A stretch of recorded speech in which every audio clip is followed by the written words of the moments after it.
Boa noite, pessoal, beleza? Tudo bem? Meu nome é Thiago Oliveira. Estou gravando um vídeo que é para ter algumas conversas reflexivas. Vocês vão entender mais à frente do que eu vou falar. Ultimamente eu estou gravando alguns vídeos mais relacionados ao exercício, incentivando as pessoas a estarem praticando o exercício, a buscarem um bem-estar físico. E também os últimos vídeos que eu estava gravando, geralmente foi um pouquinho sobre livros, né? Incentivando a leitura. Não sou especialista em nada, tá bom? Não sou nenhum crítico literário. A única coisa que eu gosto de gravar, né? Incentivar as pessoas, por que não, a lerem também. Às vezes um livro vai ajudar a pessoa a começar uma prática de atividade física, independente da atividade, né? Mas, pessoal, eu queria fazer uma pergunta para vocês, tá bom? Quem realmente luta por uma causa? Quem tem plena convicção daquilo que acredita? E, geralmente, quando é posta à prova. É muito fácil, às vezes, falarmos e pregar para as pessoas algo e, às vezes, não temos essas ações confirmando isso, né? A gente sabe que o exemplo arrasta, mas são poucos que realmente lutam, fazem aquilo que verbalizam para outras pessoas. São poucos, né? Então, através dessas reflexões que eu estou falando para vocês, na verdade, desse questionamento, eu queria trazer uma reflexão, né, dessa pergunta. Que eu estava lendo um livro, terminei ele ontem, é de um frei franciscano chamado Maximiliano Kolbe. Ele morava na Polônia, e aí ele foi capturado em 1939 pela Gestapo, polícia nazista. Depois ele foi solto. Em 1941 ele foi preso novamente lá na Polônia. Foi ele mais 4 padres franciscanos. E aí eles foram levados para o Auschwitz, né? Auschwitz, que é um campo de concentração onde tinha todo tipo de barbaridade, todo tipo de sofrimento físico, mental. E nesse livro, pessoal, dá pra gente, através da biografia dele, e esqueci de pegar o livro, mas daqui a pouco eu pego. E através da biografia dele, dá pra ver realmente quem de fato luta por uma causa quando ela é posta à prova, que foi o caso dele, né? Então, ele foi levado para um campo de concentração. Na verdade, em alguns episódios que o biógrafo vai relatando do que estava acontecendo com ele, do Maximiliano Kolbe, dentro do campo de concentração nazista, foi as barbaridades que ele vinha sofrendo, né? Uma delas foi ele não negar o crucifixo, quando o guarda perguntou se ele realmente acreditava, e ele acreditava. Ele levou um tapa na cara, o guarda jogou ele no chão e começou a dar butinadas tanto na região do tronco e tanto na região do rosto. Imagina uma pessoa sofrendo esse tipo de humilhação porque você fala que acredita em algo que realmente ele acredita, né, a sua fé, e ele não negou. Para o guarda nazista, ele queria que ele negasse a fé, e ele não fez isso. Então, assim, um homem, um guarda que já estava com intenções maldosas para tentar fazer o mal a uma pessoa que ela já estava em estado de vulnerabilidade dentro ali do campo de concentração, trabalhos escravos, forçados, humilhações, passando fome, restrição de sono. Tudo isso acontecia dentro do campo de concentração. Outro episódio que aconteceu com Maximiliano Kolbe foi quando o capo, o guarda nazista, pediu para ele sozinho pegar uma tora e tentar arrastar ela mais ou menos uns 100 metros, e ele não conseguiu.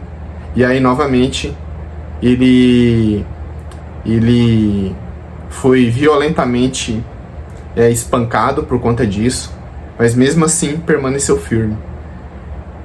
Por isso, pessoal, que às vezes através de um livro a gente dá para ver pela experiência de outras pessoas aquilo que eu falei no começo do livro, que é você perceber que quem realmente luta pela causa é através da vida de uma pessoa dessa. Poderia ser um padre franciscano, católico, mas poderia ser outro tipo de religião, mas que realmente é aquilo. Se ele luta e ele compra aquela causa, não precisamos chegar no extremo disso que ele estava num campo de concentração nazista. Mas às vezes aquilo que acreditamos, que falamos para as pessoas no nosso cotidiano ali, às vezes é posto à prova também, né? Às vezes você quer incentivar a pessoa a ir para uma igreja, para fazer exercício, e você será que faz? Você será que está indo na igreja? Você pede para a pessoa parar de beber, e você? Você pede para a pessoa parar de fumar, e você? Né?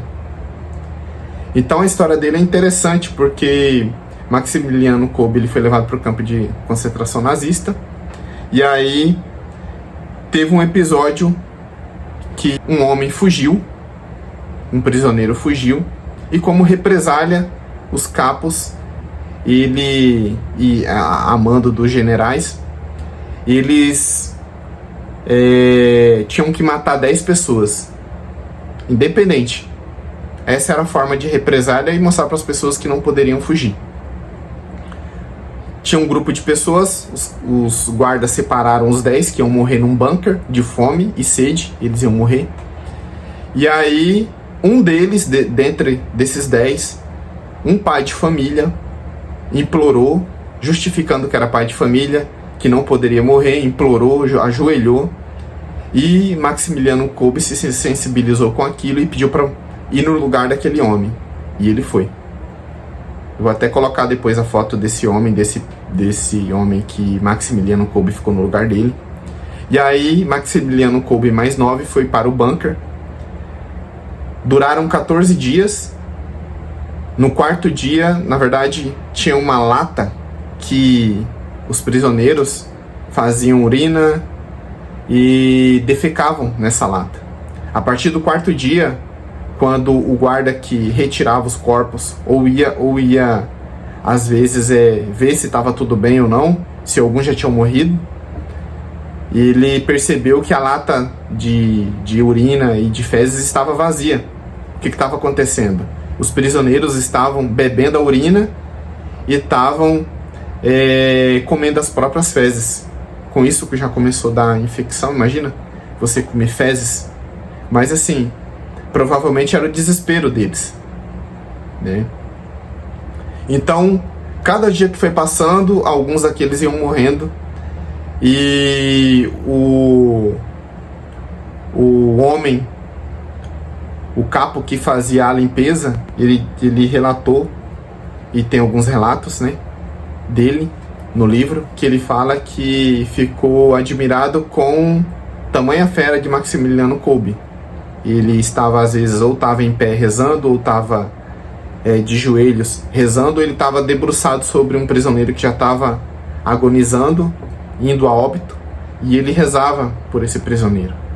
Quem que às vezes, diante de um extremo desse, ou beirando a morte já, iria fazer isso? Se coloque no lugar dele, pessoal. Então, pessoal, fui pegar o livro ali para mostrar para vocês.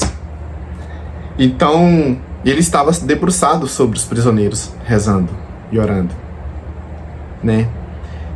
Então você vê tamanha fé da pessoa realmente lutando pela causa daquilo que ele acredita, daquilo que ele acreditava, né? Então ele foi o último a morrer, Maximiliano Kolbe. E aí ele não morreu por sede e fome, mas como só sobrou ele, os guardas, o general pediu para aplicar uma injeção nele com um veneno letal, e aí ele veio a óbito. E aí, pessoal, eu deixo a dica para vocês lerem esse livro aqui dele, ó, Esse livro aqui, curtinho, um livro curto, tá? 158 páginas, 157 páginas. Eu tô interessado também na outra biografia dele, que é essa daqui que eu quero ler. Eu quero até comentar aqui também, tá bom? É um livro interessante, já olhei, li ele um pouquinho e eu quero ler, depois quero vir falar sobre ele aqui. Mas pessoal, pegando aquela pergunta que eu fiz, quem é que realmente luta pela causa, a gente tem que ver isso, serve para tudo, aquilo que eu falei. Seja você falando para uma pessoa praticar atividade física, seja para uma pessoa parar de beber, seja para um político que ele está realmente prometendo alguma coisa, realmente de fato. Será que ele vive aquilo? Será que ele está realmente buscando uma causa ou interesse? Porque é isso. Quando realmente você luta por uma causa ou você fala algo para as pessoas seguirem, algum momento você vai ser posto à prova. Não tem jeito. Isso aí vai acontecer. Tá bom? Então, pessoal, através da experiência de outras pessoas, podemos tentar pelo menos pegar o exemplo, né? E o exemplo arrasta. Tá bom? Aquilo que eu falei, não precisamos... espero que isso nunca volte a acontecer. Esse regime destruidor, totalitário, despótico, né? Então, fica a dica, pessoal, desse livro de Maximiliano Kolbe, Vida de São Maximiliano Kolbe, o santo que esteve no inferno. Ele é do padre Ivo Montagnese. Ele fala que é um biógrafo do Maximiliano Kolbe, né? Então esse livro aqui você pode encontrar até na Amazon, baratinho, tá bom? Então é isso, galera. Fica a dica aí, leiam, né? Aqui eu não sou um especialista em livros, não, nada disso.